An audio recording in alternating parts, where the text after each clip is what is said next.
que principalmente para mí. Me gusta creer y me gusta trabajar para que sea principalmente para mí. Eh, Muchas veces, de alguna forma, lo que hago está ligado a la aprobación del público, pero en particular lo artístico sí tiene mucho que ver con la aprobación del público y muchas veces es para ellos también, es para que puedan disfrutarlo y, en, y yo recibo a cambio su disfrute de alguna forma. En definitiva es para yo pasarla bien, pero si la gente lo pasa bien conmigo está mucho mejor. Hola, soy Rama, tengo 27 años y soy músico. ¿A ti qué te hace diferente de todos nosotros? ¿Qué me hace diferente? Creo que en realidad, o sea, sí somos todos seres individuales, pero al fin y al cabo somos todos básicamente lo mismo, creo.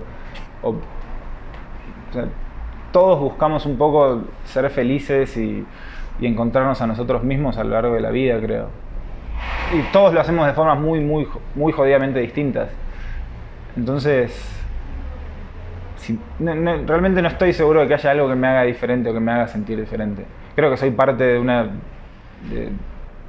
de un mundo gigante que nada, somos todos parte y creo que realmente somos todos iguales, solo que vivimos las cosas y las analizamos y las digerimos de formas completamente distintas.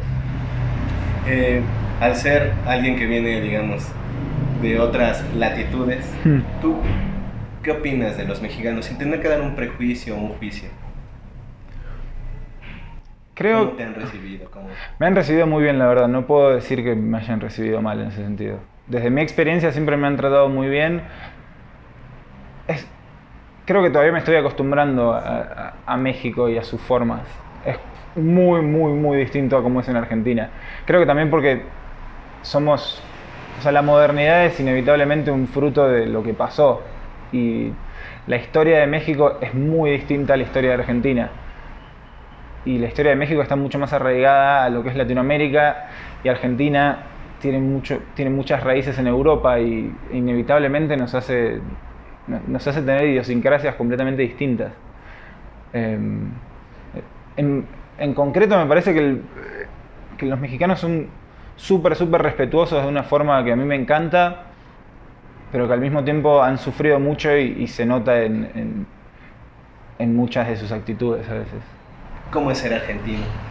De la parte de Buenos Aires, sí. en donde creciste. Yo soy porteño, soy de Buenos Aires, viví la mayor parte de mi vida ahí, excepto algunos meses y los casi 5 años que llevo aquí en México. Está muy bueno.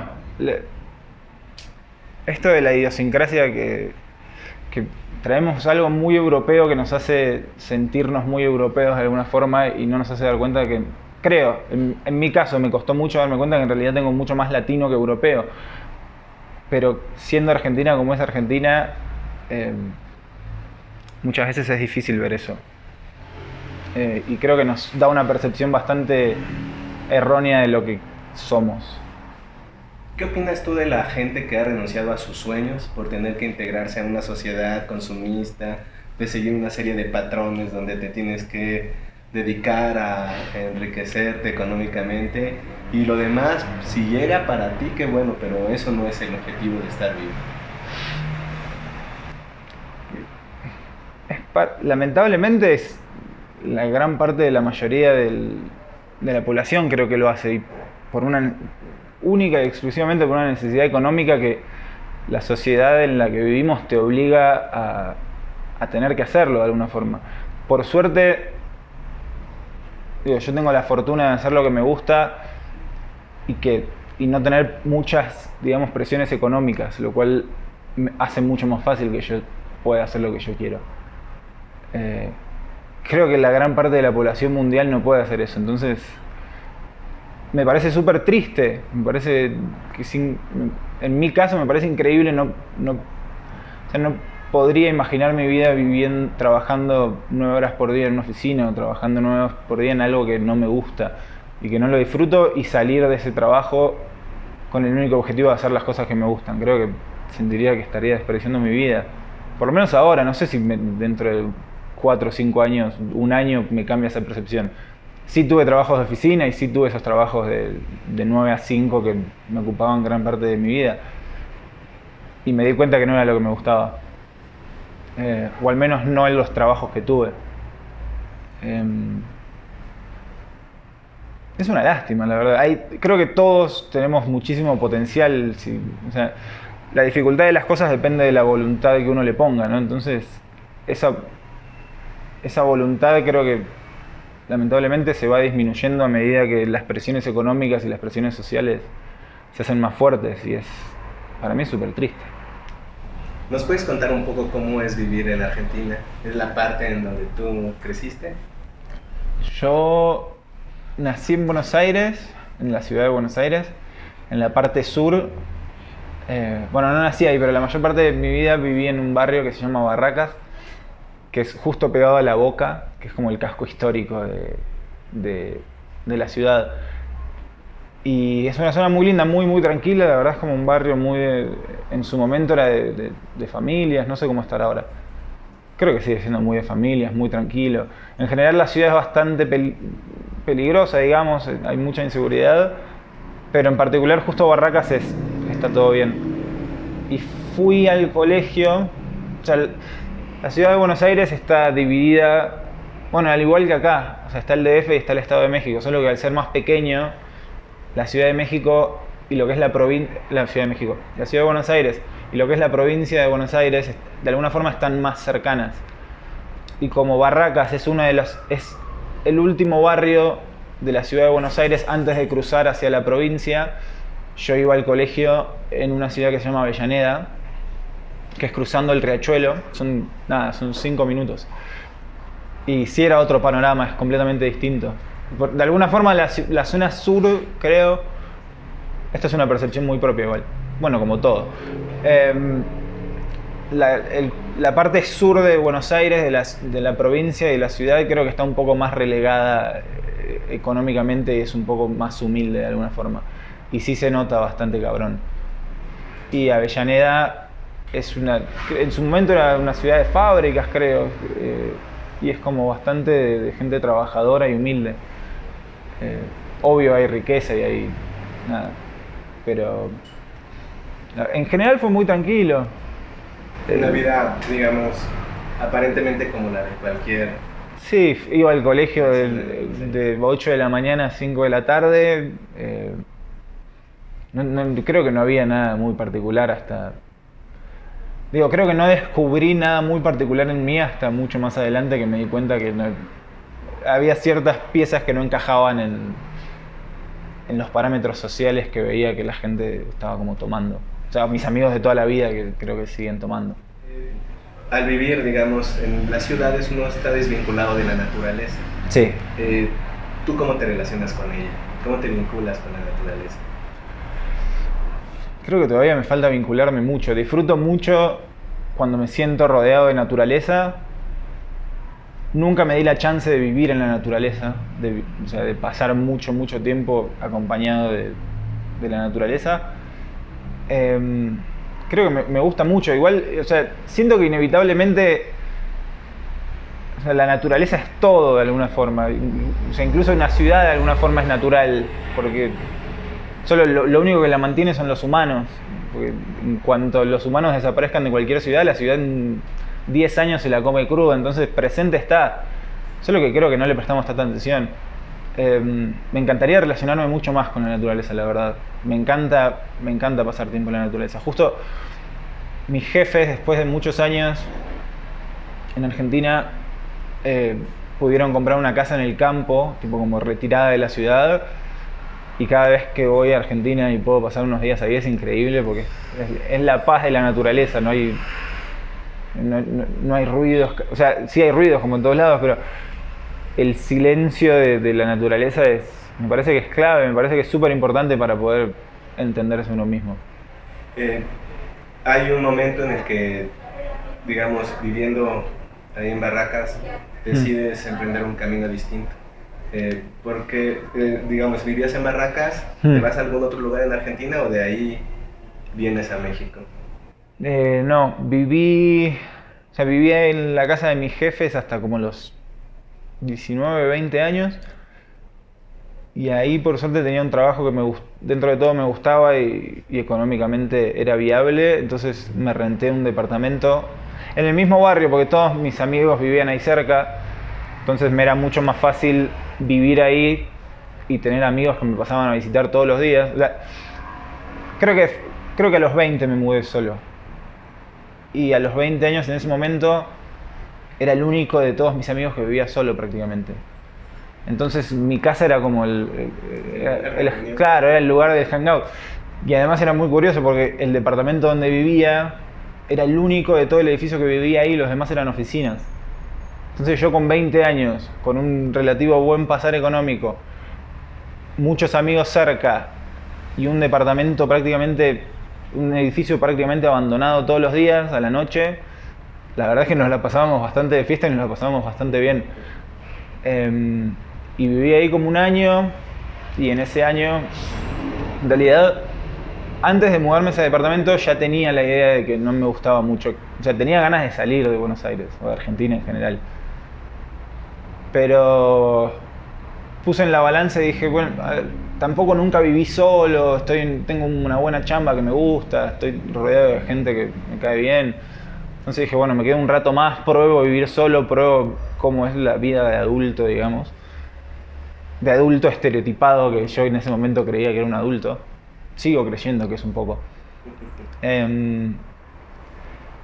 Y me di cuenta que no me gustaba tanto igual. Lo disfruté mucho, lo pasé muy bien, pero me di cuenta que no era para mí.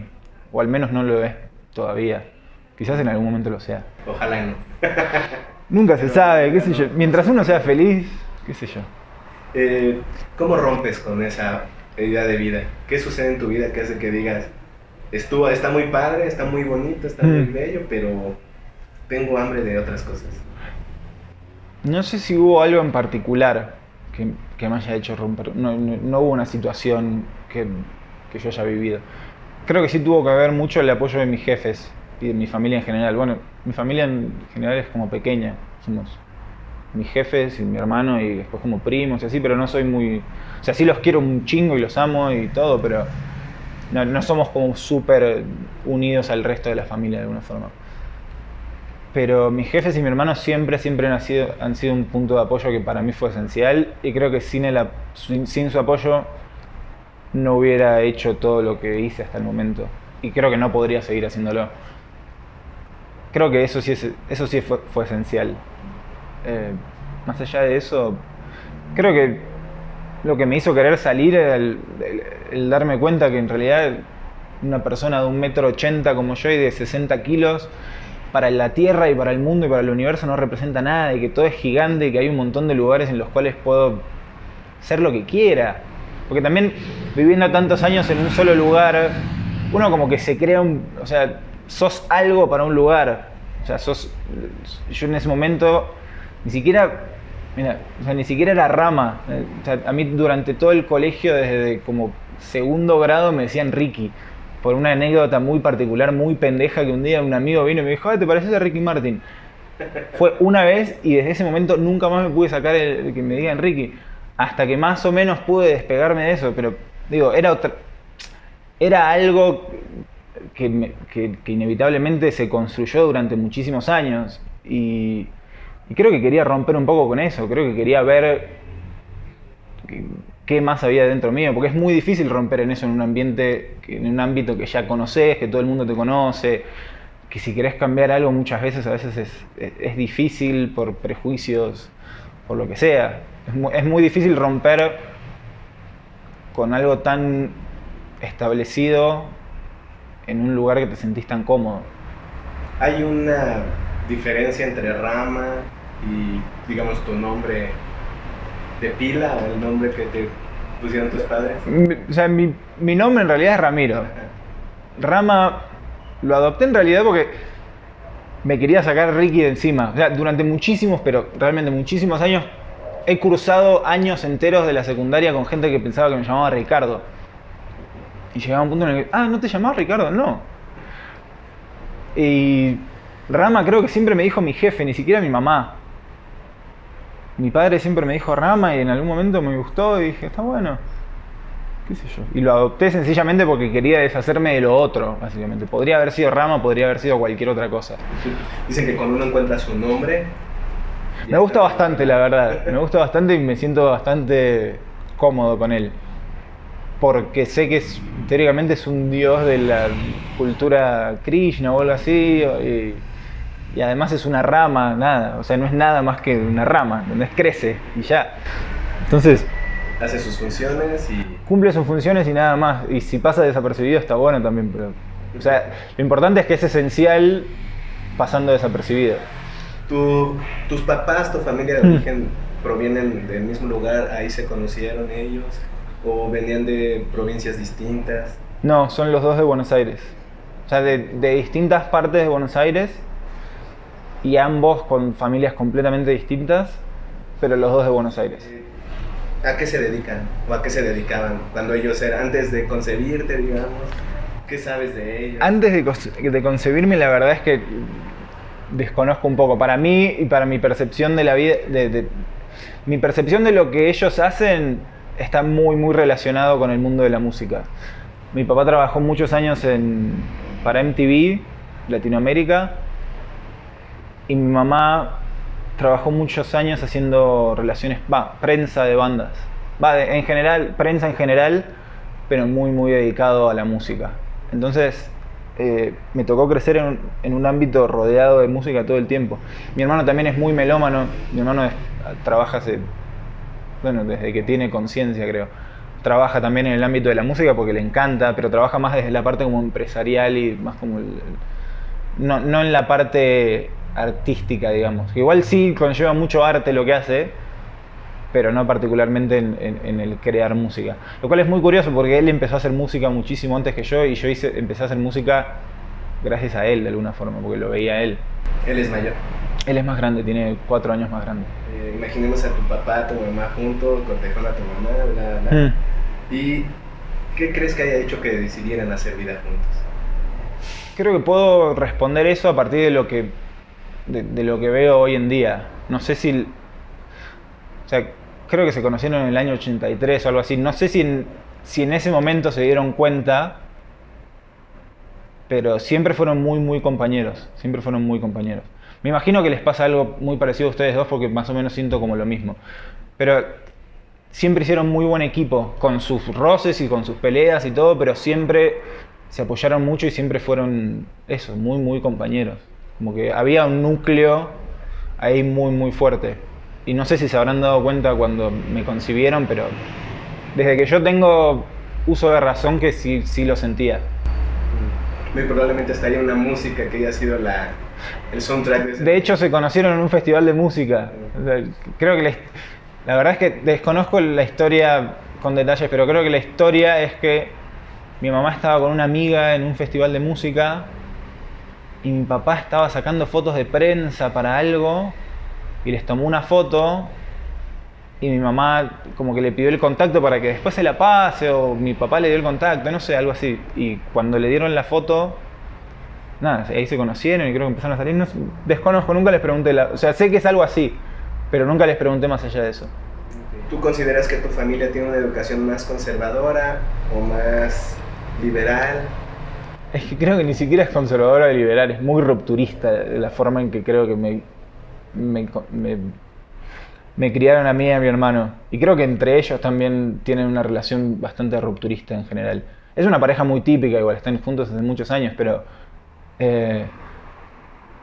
también creo que es algo que está basado en algo que me dijeron siempre mis amigos en general, como que mis jefes no eran jefes comunes y corrientes. Y creo que me empecé a dar cuenta con el paso del tiempo. Para mí era muy normal las cosas que hacíamos porque para mí era eso una familia. O sea, es como lo que uno conoce es lo que se le hace normal.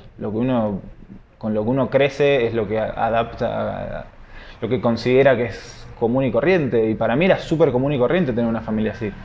Y después cuando empecé a crecer y me empecé a dar cuenta que quizás no era tan típico, dije, bueno, O sea, no es tan típico, pero me pone contento igual que no sea típico, porque preferiría lo no típico de lo que fue mi familia a lo típico de lo que conozco de otras familias.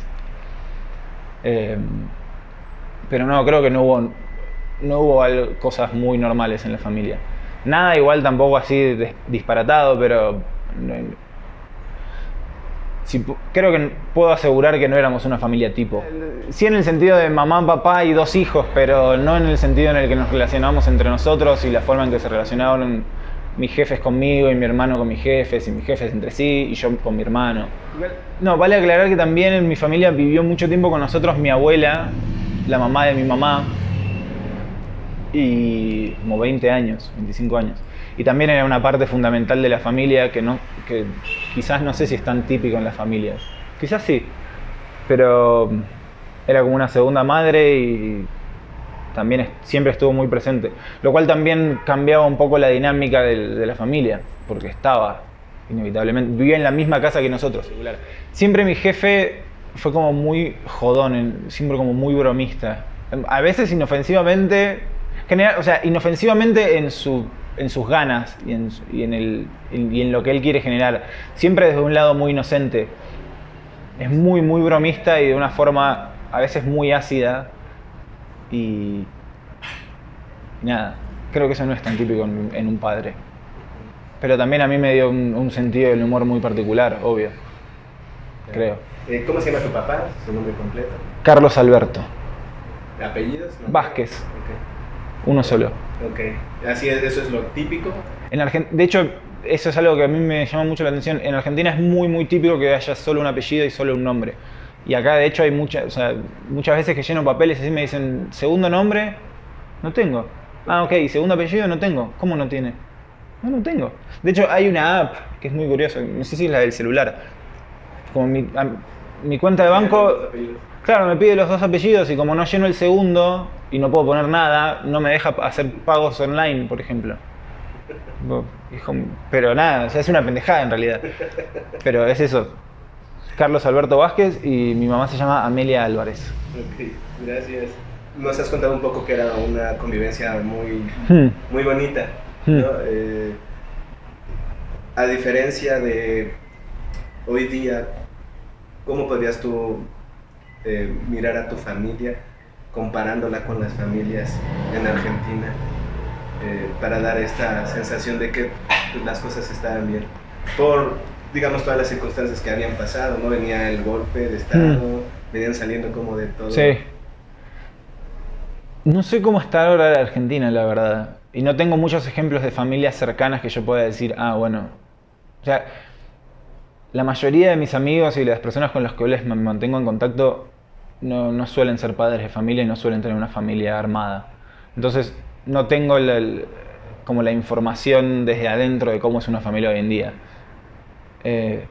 Sí sé que les tocó armar una familia en momentos muy difíciles de la Argentina, económicamente, y sé que eso lamentablemente en Argentina pareciera ser que se repite cíclicamente como cada 20 años.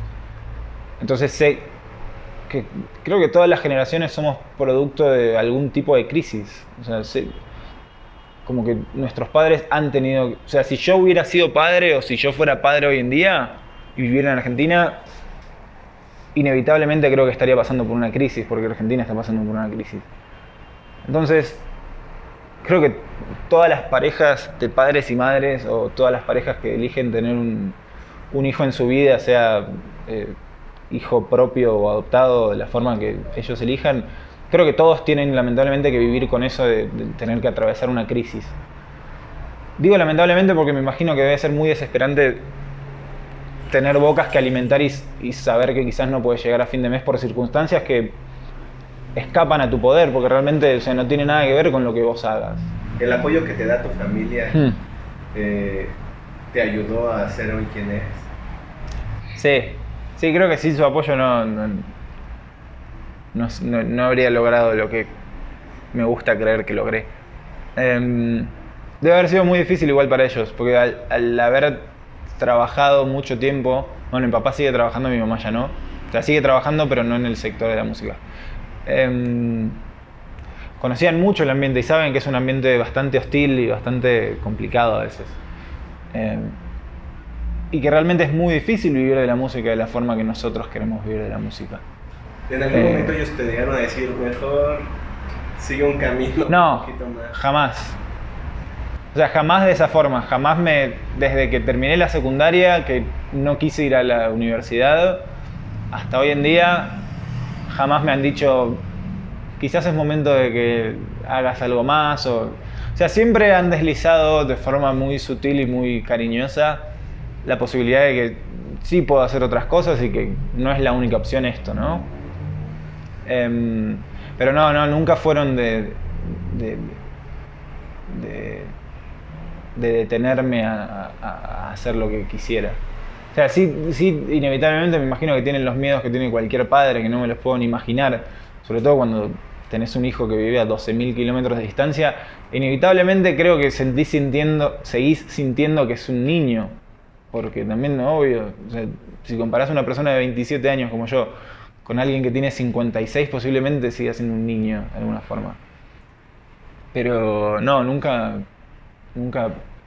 me prohibieron hacer las cosas que me gustaban hacer. Siempre me cuidaron mucho igual. Ese momento donde les dices me voy a buscar otros horizontes. Es que ya creo que estaban un poco acostumbrados. Lo primero que hice cuando dejé mi trabajo en Argentina, mi trabajo en mi departamento, fue irme a Estados Unidos. Todavía creo que no estoy muy seguro qué fui a hacer. Fui a viajar en realidad. Agarré los pocos ahorros que tenía y un poco de ayuda económica de mis jefes y me lancé como... Bueno, siempre me gustó mucho la música folk y la música country, y estaba como en un momento muy on the road de Jack Kerouac, como es el libro que inició básicamente el movimiento hippie en los Estados Unidos. Es un libro de una historia de o sea, es un hippie, solo que en ese momento no existía el término hippie, entonces no se lo puede llamar hippie, pero fue como el primer hippie que, basado en muchas experiencias personales y experiencias que le contaron, cuenta cómo recorre sin plata y sin dinero y sin nada una punta, o sea, Estados Unidos de punta a punta y de norte a sur. Iba viajando y siempre me fascinó esa historia, entonces estaba como muy clavado con eso e intenté hacerlo a mi modo y la verdad es que lo pasé muy bien. Fue una experiencia muy particular, pero fue la primera vez que les dije a mis jefes, tipo, me voy y no sé cuándo vuelvo porque no sé si quiero volver en realidad. Y creo que a mi mamá se le partió un poquito el corazón en ese momento. Pero te dejó ir. Sí, obvio. Es que siempre digo, ambos, mi papá y mi mamá siempre me dijeron como, nos cuesta que vivas lejos y nos cuesta que tomes ciertas decisiones, pero en realidad te creamos justamente para nosotros confiar en tus decisiones y que vos confíes en tus decisiones. Y si ni vos confías en tus decisiones y nosotros no confiamos en tus decisiones, entonces todos fallamos. Es algo que me quedó muy clavado de la crianza. ¿Hay alguien con quien tú te sientas más vinculado de los integrantes de tu familia? Entre mis padres creo que no, me vinculo de forma distinta con ambos, pero creo que no, o sea, creo que es un poco el equilibrio perfecto. Pero con mi hermano sí, creo que es un poco obvio, pero siempre hemos sido bastante unidos. Nos ha unido mucho la música. Tampoco somos de hablar todos los días, quizás tampoco somos como así como súper brothers de todos los días hablar y de estar compartiendo que esto que lo otro, pero siempre supimos que está todo bien, que o sea, nos queremos, nos amamos, nos adoramos, pero cada uno tiene su vida y tiene como sus tiempos y sus ocupaciones, entonces no somos de esas personas como dependientes del otro y que están todo el día pidiendo del otro y quieren dar. Entonces, como, hablamos cuando hablamos y no hablamos cuando no hablamos y nos amamos todos. Entonces, es como muy orgánico de alguna forma, creo. Me gusta mucho esa parte, cómo te expresas de él. En México es complicado, ¿no? De repente escuchar que alguien pueda decir amo, ¿no? O sea, si no es a tu pareja, como que todavía no está muy permitido. Puede decir, ser, sí. No sé si eso sea una costumbre ya en Argentina o es algo propio que también enseña a la familia. Creo que en mi familia particularmente sí me criaron diciéndome que me amaban siempre. Entonces para mí es una palabra que tengo bastante asumida. No la suelo usar porque no suelo sentir realmente amor por alguien más que ciertas personas y ciertos seres vivos como este. Pero sí creo que hay una relación muy distinta entre el amor que se siente en Argentina y el amor... O sea, no que se siente, cómo se vive en realidad, porque el amor siempre es el mismo. Es pura y exclusivamente un sentimiento. Bueno, no es siempre el mismo. En realidad no sé cómo es el amor. O sea, en general, ¿no? Sé cómo es mi amor. Pero sí se cultiva y sí se expresa de forma muy distinta, creo, entre México y Argentina. Haciendo una vez más referencia a tu infancia, ¿cómo te recuerdas antes de ser el músico? ¿Qué empieza a ver en tu vida para que un día decidas ser ese músico que hoy eres? No sé.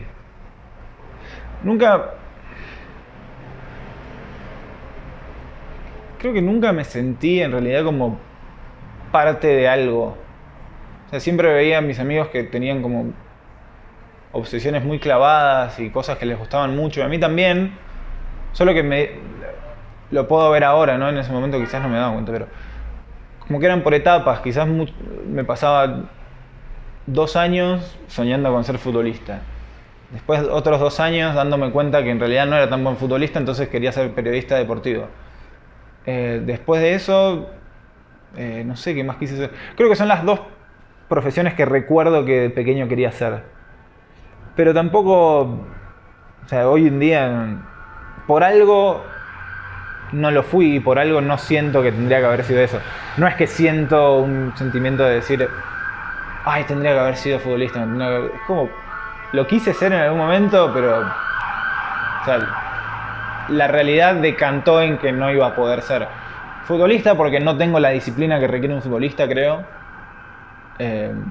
Mucho menos el talento.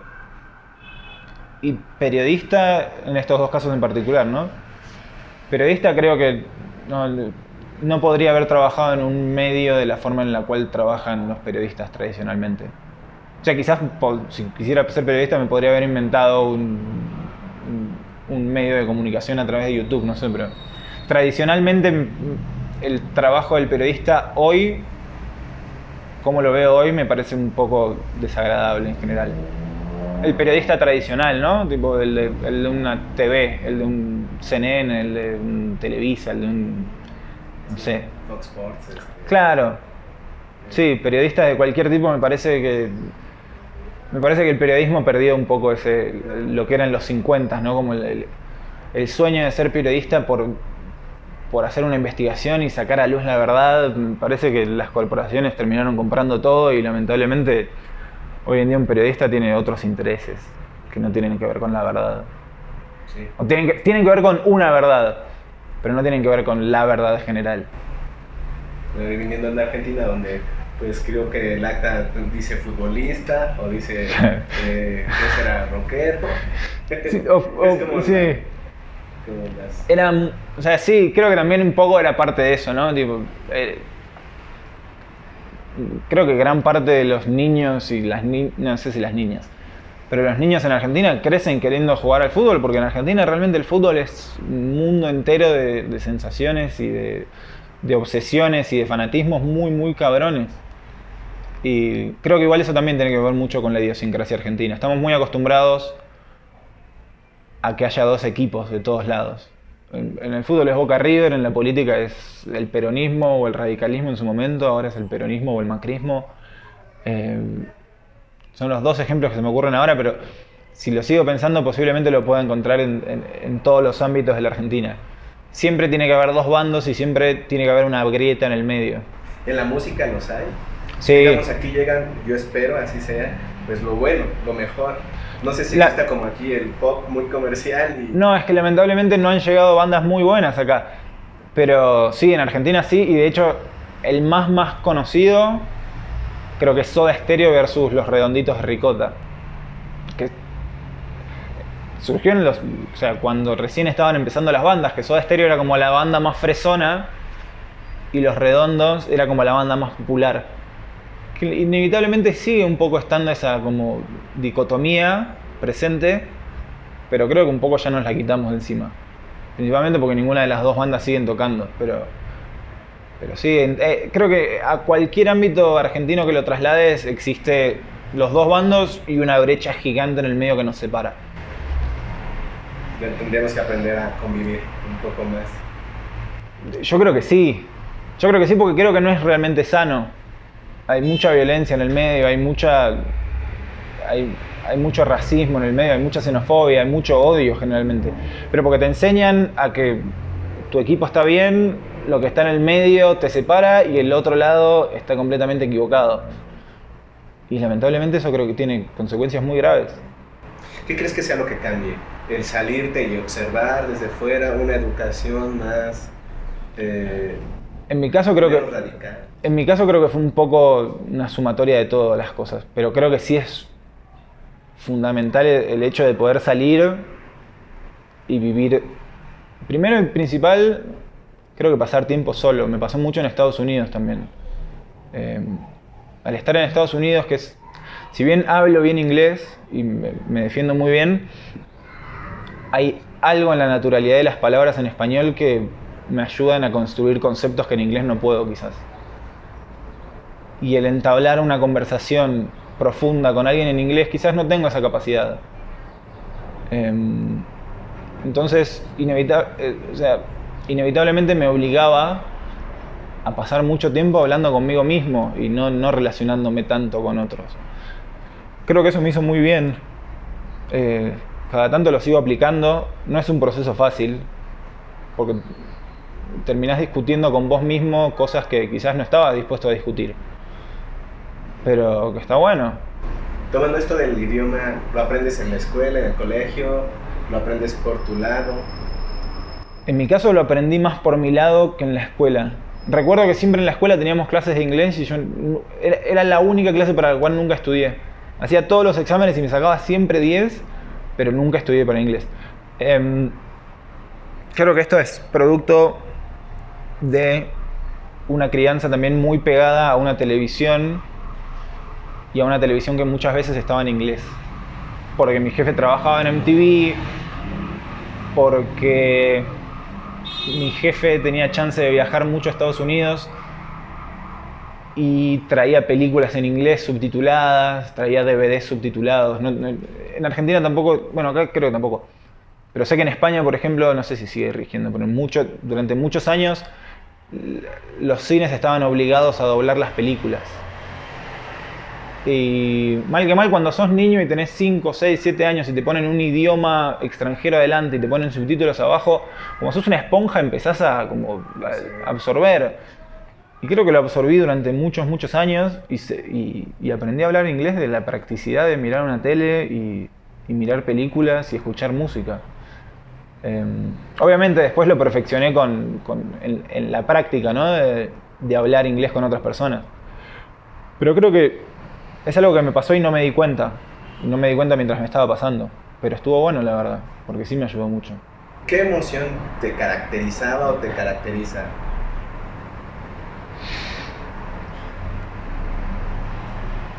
Digamos, de estas 5 que pondré: miedo, angustia, euforia, melancolía o ira.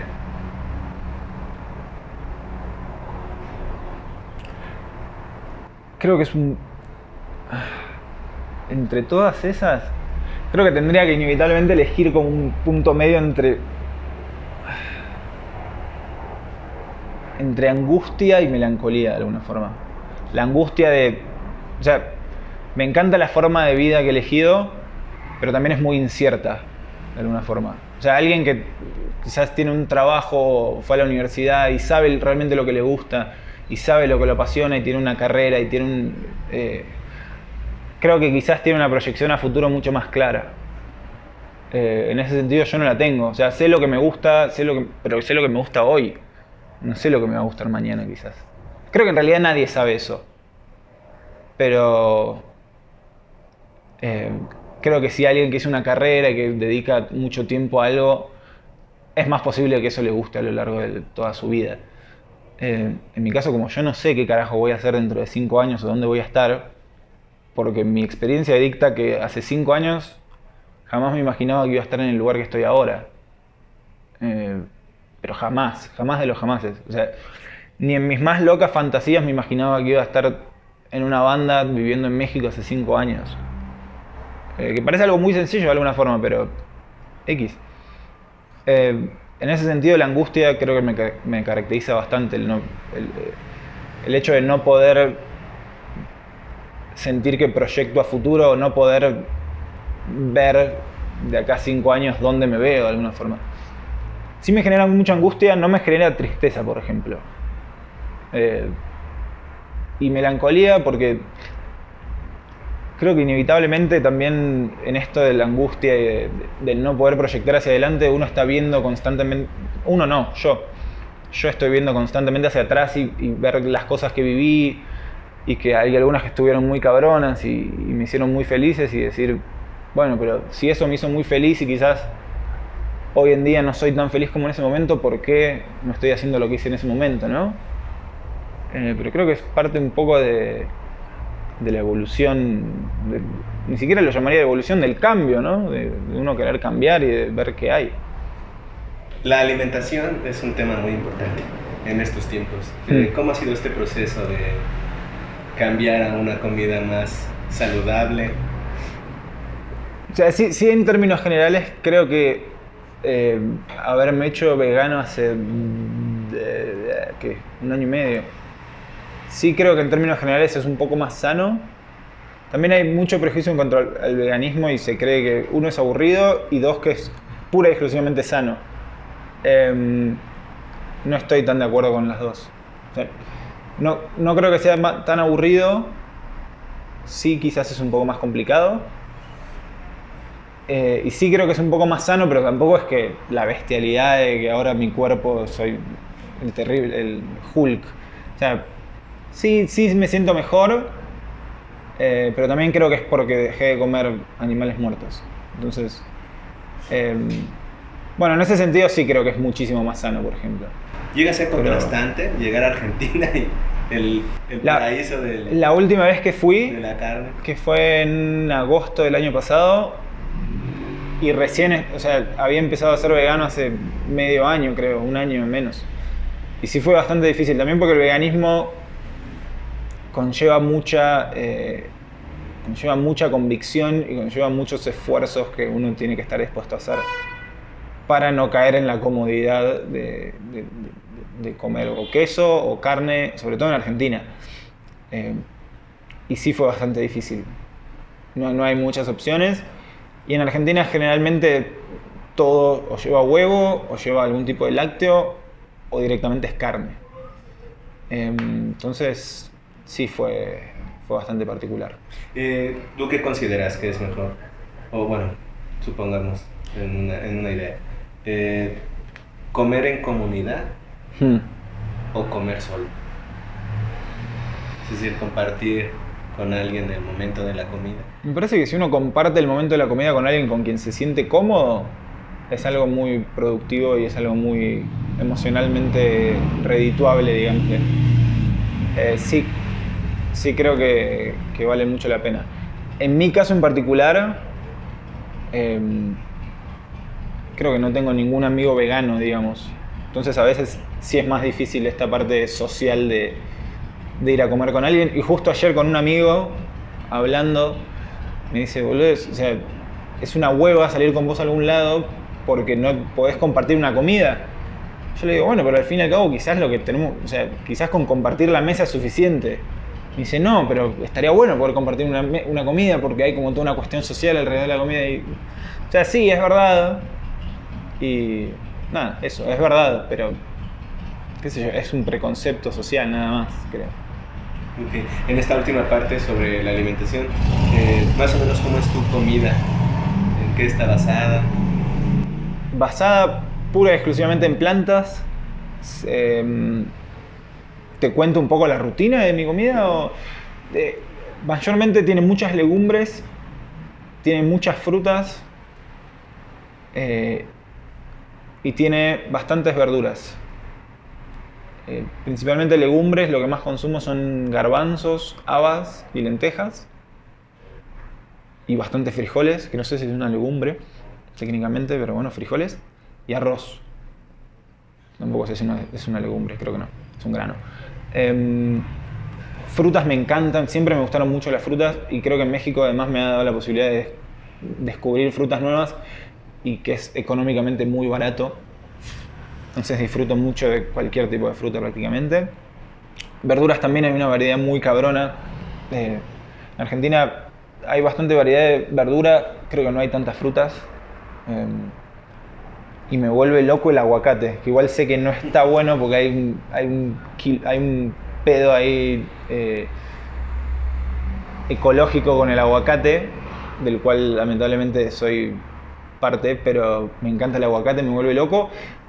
Y acá es bastante accesible y en Argentina es súper caro. Y yo desayuno todos los días con aguacate, me hago tostadas de aguacate. Y en Argentina es la aportación que hizo México al mundo. Me encanta, no sé, creo, seguramente haya aportes mucho más grandes, pero el aguacate es uno de ellos y es muy importante, me parece. Pero eso me costó mucho también. Al ser tan caro en Argentina se hacía más difícil el aguacate. ¿Quiénes son tus influencias? ¿Quién te habla?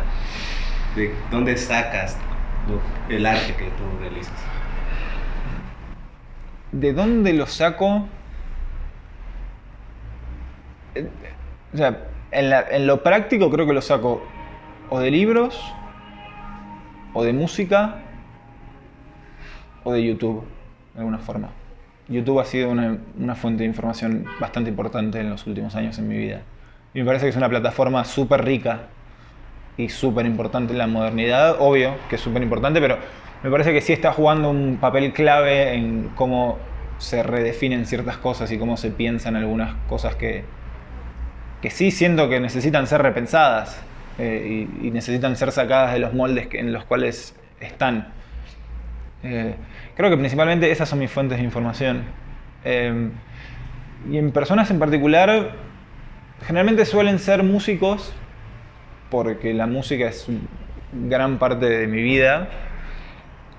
Y generalmente son músicos que, uno, me gusta mucho su música y que dos, generalmente admiro lo que he leído de ellos. Porque digo, no tuve la suerte de conocer a muchos de los artistas que realmente me inspiran. Creo que ninguno. Y muchas veces es mejor ni siquiera conocerlos. No se puede llevar sorpresas, ¿no? Lamentablemente sí. Digo, buenas o malas. O directamente lo que hablábamos antes de decepciones, ¿no? Y frustraciones. O sea, crees que alguien es algo por lo que dice y por lo que expresa, pero al fin y al cabo quizás es otra cosa completamente distinta. Bueno o malo eso distinto, ¿no? Pero generalmente suelen ser, las personas que me hablan suelen ser artistas que me gustan mucho su música o su arte y que lo que he leído de ellos es algo que me inspira cabrón. ¿Alguno que te venga ahorita a la mente?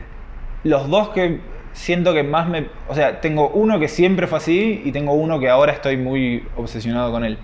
Uno es Dave Grohl de los Foo Fighters, pero me parece que en particular lo he analizado mucho porque Fran, el cantante de mi banda, es muy fanático de Nirvana y Grohl, habiendo sido el batero de Nirvana, para Fran siempre va a ser el batero de Nirvana. Y para mí lo que hizo Grohl justamente en este sentido, creó una banda en un momento del rock a nivel mundial que la imagen del rockstar siendo malo y siendo un drogadicto y siendo un alcohólico y siendo cosas como rebeldes de alguna forma,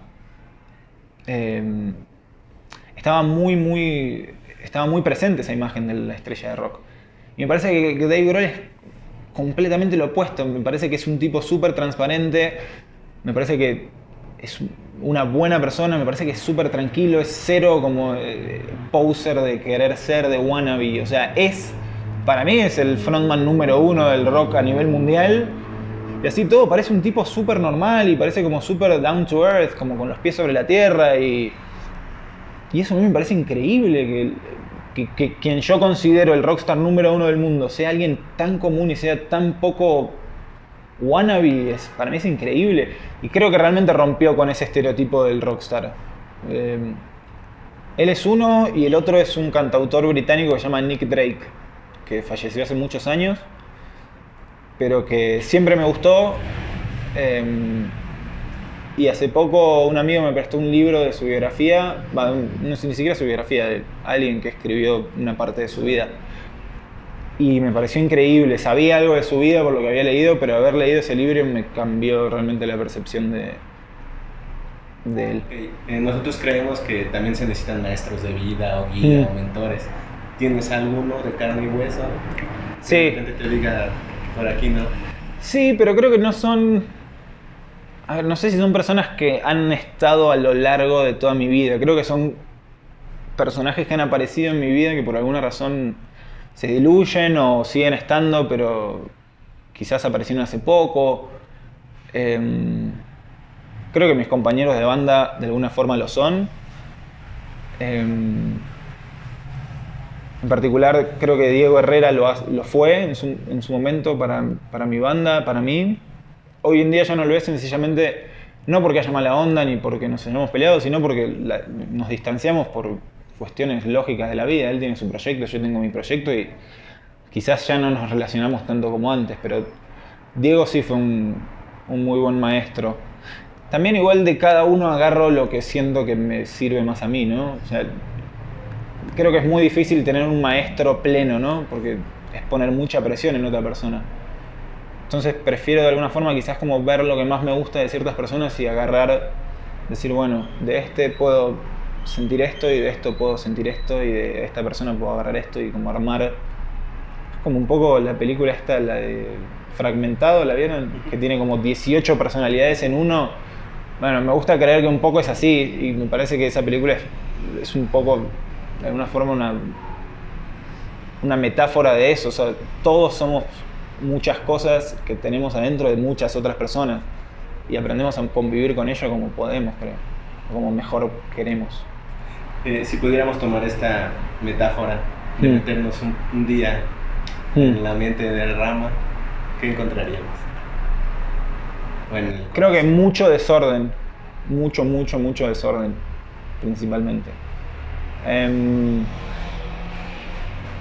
Dentro de ese desorden creo que hay muchísimos sentimientos muy encontrados y que están en constante batalla entre sí. Pero principalmente mucho desorden, y creo que es lo que genera esto un poco de la angustia que hablábamos antes. Creo que el ser artista, quizás suena como muy grandilocuente decirlo de esa forma. Sí, pero entendemos que es arte. Claro, el tomar una decisión de vida que... O sea, decidir tomar un camino paralelo a lo que suele ser el camino común implica mucho desorden e implica mucha deconstrucción de alguna forma. Implica darte cuenta que las cosas no eran como te dijeron que eran. O que pueden ser de otra forma, quizás sí eran así, pero pueden ser de otra forma y que no hay nada malo con ello. Solo que de alguna forma es un camino un poco solitario porque no hay una guía que te diga cómo ser artista o cómo hacer las cosas de otra forma. Entonces creo que todos encontramos un poco, o sea, cada uno encuentra la forma en que puede y mejor le sale hacer las cosas y es inevitable porque, o sea, cuando vas a una universidad te dicen más o menos cómo hacer las cosas y dentro de todo tenés un manual de cómo funcionan las cosas y cómo funciona por lo menos la carrera que elegiste. También se puede estudiar el arte, pero el arte, o sea, podés estudiar cómo hacer arte y podés estudiar la historia del arte, pero no, es muy subjetivo el arte. O sea, vos podés decir una cosa del arte que está todo bien y yo puedo decir otra que está todo bien, pero quizás nunca vamos a estar de acuerdo porque es 100% subjetivo y nunca vamos a saber realmente qué. O sea, son sensaciones y son emociones el arte. Entonces, si a vos te genera ciertas cosas y emociones, yo no te puedo decir que no es así. Incluso el artista no te puede decir que es así, porque una vez que el artista hace arte y lo expresa ante el mundo y lo pone para que el mundo lo juzgue, el mundo ya estás expuesto a que se convierta en algo mucho más grande quizás, y eso implica interpretaciones variadas. ¿Hay una disciplina que llevas para crear? Hay gente que muchas veces no se dedica a hacer música, no se dedica a hacer nada de arte u otras posibilidades de vida más que lo que nos dijeron en lo tradicional, porque no se siente capaz, porque cree que es algo que pues, solo le tocó a algunos, que les llegó mucho a Argentina y aquí no nos llegó nada para aprender a patear un balón, o realmente es disciplina, o realmente es constancia, es un trabajo que es mucho más complicado de lo que aparentemente uno que está afuera mira. Creo que mayormente es disciplina, porque sí, sencillamente porque todo en general conlleva disciplina y esfuerzo. Y cuando tomas un camino paralelo a lo que está establecido es un poco más difícil quizás. Se considera muchas veces que los artistas son gente que fue tocada por Dios o por algo divino, fueron bendecidos. Y los que no, pues nos tenemos que dedicar a una vida a veces rutinaria, sin nada que proponer. ¿Consideras que esto es así? ¿O realmente hacer arte, hacer música requiere de mucha disciplina, de esfuerzo, de constancia? Requiere de disciplina seguro, no sé si mucha, para muchos posiblemente sí. Para llegar a dominar un instrumento, en mi caso que soy instrumentista, para llegar a dominar un instrumento de forma cómoda y profesional sí requiere mucha disciplina, pero no necesariamente te vas a convertir en un artista solo tocando muy bien la guitarra, cualquiera puede ser un artista. En general sí considero que requiere mucho esfuerzo, en mi caso y mi experiencia me dice que sí, y que las cosas no son tan fáciles como aparentan desde afuera. Vine desde Argentina, la distancia es difícil, la diferencia entre las costumbres es difícil, acostumbrarse a un mundo completamente nuevo es difícil. En general creo que es difícil, pero creo que igual a todos se nos hace difícil lo que sea que hagamos. Solo que quizás muchas veces no tenemos la capacidad de sentir la empatía suficiente como para decir, bueno, la otra persona también sufrió un montón. Y quizás sufrió completamente de otra forma, pero es igual de equivalente e igual de válido que la forma que sufro yo o que sufre el de al lado. Creo que lo que más hace falta es empatía. Requiere mucho esfuerzo, requiere mucha disciplina y para mí idealmente requiere mucha empatía. Eres un hombre muy joven en comparación de otros, ¿no? Que a lo mejor a los 40 se están cuestionando ¿qué quiero hacer con mi vida? Tú eres un hombre que decidió desde muy joven hacia dónde quería ir. Pero ¿qué más sigue? No, siempre en mi vida hay como cosas que sé que quiero hacer o que me encantaría hacer, que me encantaría poder llegar a hacerlas en algún momento de mi vida. Pero ¿qué sigue? La verdad es que no sé. Me lo pregunto y es parte de que me levanto todos los días y lo sufro un poco y le dedico tiempo a pensar en eso, pero ojalá lo que siga sea más productivo o igual de productivo que todo lo que ha venido siendo, y ojalá que lo que venga sea puro cambio. Me gusta mucho esto de cambiar, me gusta darme cuenta que nada es como está establecido. Entonces, ojalá que lo que venga sea cambio. Tenemos, ¿qué?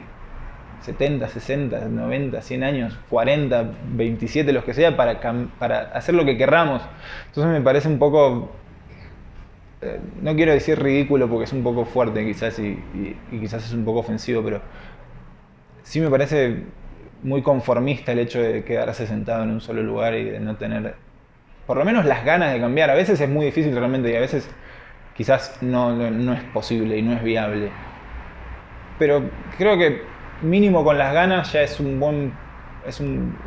algo bueno, ¿no? Tipo, saber que es posible cambiar y saber que esa posibilidad existe quizás. Esfuerzo de por medio, disciplina de por medio, empatía de por medio. El cambio está ahí si uno quiere. Más fácil o más difícil, pero está. Pues muchas gracias, Román. Gracias a ustedes. Por otorgar estos grandes aprendizajes de un hombre joven. Bueno. Para nosotros los que de repente pues ya te doblamos casi la edad. Gracias. Muchas gracias.